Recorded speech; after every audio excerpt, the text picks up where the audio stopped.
G'day and welcome to my channel, the Homebrew Network. Today we're going to have a little chat about BIOFINE. I went over it in the last video, but I sort of skimmed over it. The video was more about the device I made than the product, but people had some questions, so I'm going to answer them.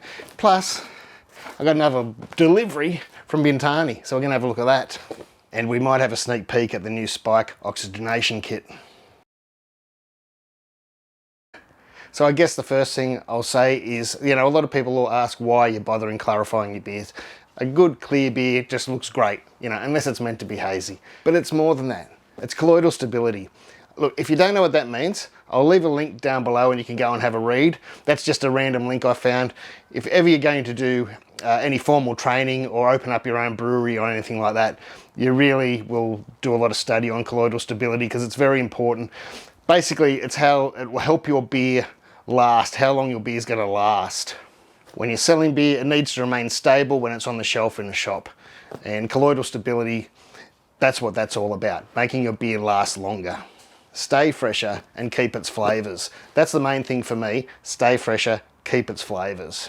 So whether you agree with clarifying or not, you will find most craft breweries, they might not come out and jump out and say that they filter their beers, but they'll be either a bag filter or a centrifuge, or they'll use a chemical clarifier like BIOFINE. People have asked, they've struggled to get BIOFINE. Yes, there are other brands. There's BeerSol and BrewSol, I'm not sure how you pronounce that. I'll put it on the screen here. They are based on colloidal silicon dioxide, or silicic based. Now there's that word colloidal again. Now don't be afraid of this stuff. This stuff they use in manufacturing. It's like a flowing agent. So things like pills, when they're manufacturing pills and they're stirring it up into the powders that they form pills out of, and making sure the medicine gets mixed through correctly, they'll use a free-flowing agent to help it flow, and so it doesn't clump and things because it's powders. So it can be used there, and we put that down our gobs all the time, so don't be scared of it. The other big plus about these silicic-based clarifiers is that they're vegan. So a lot of people won't drink a certain beer, if they're vegan and they don't want the animal products in it, which might include like a gelatin or something like that, or even isinglass is another clarifier which is made from fish bladders originally. And the vegans of course don't want to eat that. They can use this clarifier and not worry about it. And they can also be used under the Bavarian purity laws.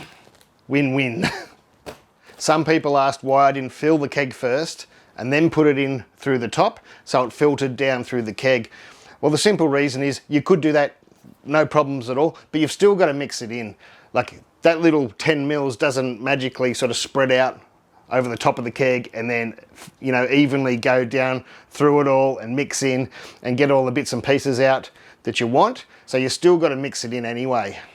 I usually put it in the bottom first, that way when the beer goes in top, hopefully it gets a bit mixed in by itself. So it doesn't matter whether you put it in before or after you filled the keg, give it a good mix. Other people ask why I didn't put it in the fermenter. I don't put it in the fermenter usually, especially that beer I brewed that day. There was no dry hopping or anything.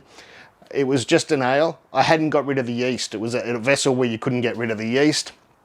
After I cold crashed, if I had put the clarifier in, you really need to mix it in. Just as again, the ferment's finished, there's no movement in there. Everything's you're already cold crashed, everything's just sort of stable. Just putting it in through the post and letting it fall down, mix in by itself isn't going to be enough. That's why I add it to the keg, because I didn't want to stir up all the gunk that I'd crash chilled out in the fermenter. But that's totally up to you. If you want to try it in the fermenter, it'll work in the fermenter just as well. So I think that's about it with the BIOFINE. There's plenty of different types.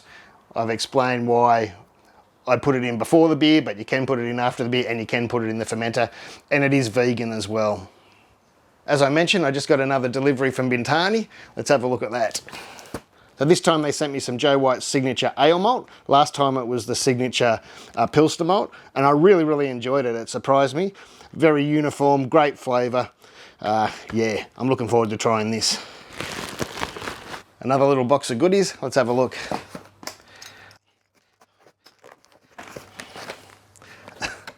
Some Bintani socks. I should put them on and throw my leg up in the air, shouldn't I? There's a hop I haven't tried, Zamba. Has anyone tried Zamba? I don't know much about it at all, Zamba. That's always fun to use a new hop.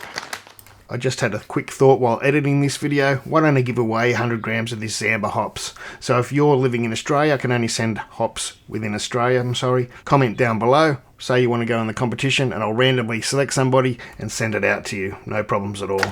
And we have some strata. I've been really enjoying the Needs More strata from Blackman's Brewing, so I'm really looking forward to trying this in a beer.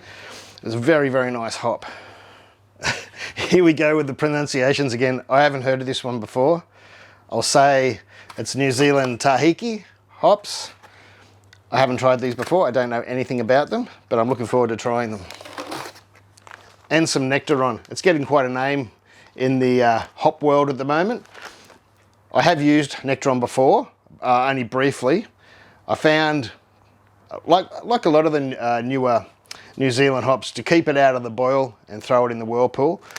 That was a long time ago. It was still called Hort or something else when I was using it. So I'm looking forward to trying that. I will be mixing it. I might mix it with one of the others and see what I can come up with. And a couple of packets of yeast. So I've got some Safale S33, 2 packs of that, and some Safale SO4. Of course, I've used this a few times. It's a great yeast. I will give a little bit of a hint. Whenever you use it, keep an eye on your gravity, and as soon as you get down to about 1025, bump up the temperatures. It's a really good idea. It just helps it keep going, because some people find it will stall on them, but if you do all the right things, enough yeast, you ride it out at the end, you won't have any problems at all. It'll go through a ferment really fast. Thanks again to Bintani for sending those, and I look forward to using them.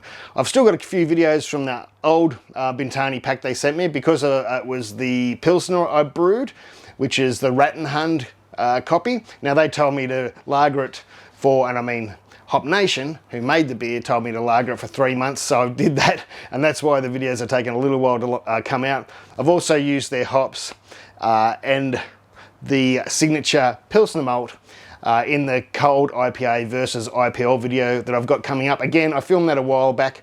It is coming out. I've just got to do the tasting video. It's just taken a while. There's been a couple of family issues that I've had to go into state for, and I have to go again this Sunday. So things are just taking a little time to get edited and get out. And one of those videos that I've already filmed but I have to edit is about the Spike oxygenation kit.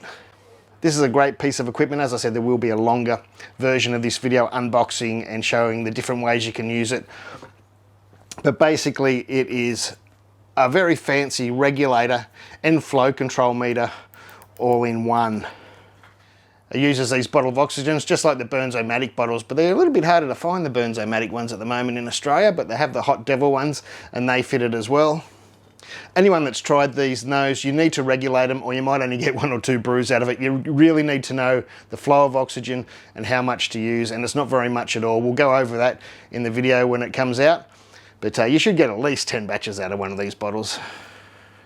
This is the very basic kit that you could use, you know, if you don't have conicals and that. They've also sent me the Airstone with the triclover clamp that you can fit onto a conical, and you'll see all that in the upcoming video. These are for pre-order now. I'm not sure they're out yet, but it depends when you're watching this video. But I'll leave a link below and you can go to Spike and pre-order them if you want. That video will be out soon. So I hope that answered some of your questions about BIOFINE. If you have any more, drop a comment down below, and I'll see you in the next video. Take care, have a good weekend. Say hi to your mum for me. Like, subscribe, share, and all that stuff. Thanks to my patrons, for without them these videos couldn't happen. Thanks to Bintani, thanks to Spike, and thanks to you. See ya.